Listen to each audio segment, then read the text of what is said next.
আমরা যখন রমাদানের বিভিন্ন রহমত বরকতের বর্ণনাগুলো শুনি, আমরা প্রত্যেকে আশাবাদী হয়ে উঠি।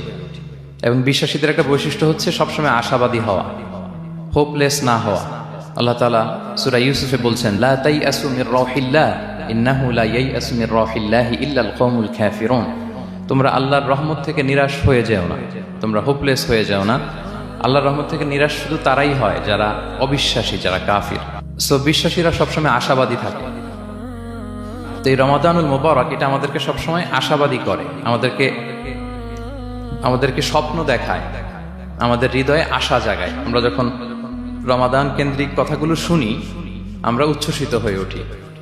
যখন বলা হয় যে এই মাস আসলে একটা নফল করলে ফরজের সমান সওয়াব, তারপর এই মাসে উমরা করলে হজের সমান সওয়াব, তো এটা শুনলে মনের মধ্যে একটা আশা জাগে যে আমাদের আওয়ার রিওয়ার্ডস আর মাল্টিপ্লাইড, আমাদের যে প্রতিদানগুলো দেয়া হচ্ছে নেক কাজের, এটা অনেক বাড়ানো হচ্ছে। তারপর যখন বলা হয় যে এই মাস আসলে জান্নাত খোলা হয়, জাহান্নাম বন্ধ করা হয়, শয়তানকে শেকলবন্দি করা হয়, মনের মধ্যে একটা আশা জাগে আমাদের যে না, বাঁচার একটা আশা ফিরে পেলাম, হয়তো এই দফায় আমি বেঁচে যাব, আমার মুক্তির একটা দিশা মিলবে, হয়তো আল্লাহ তাআলা আমাকে ক্ষমা করবেন এবং এই অপরচুনিটিসগুলো কাজে লাগিয়ে আমি মুক্তি পাবো ইনশাআল্লাহ, একটা আশা জাগে।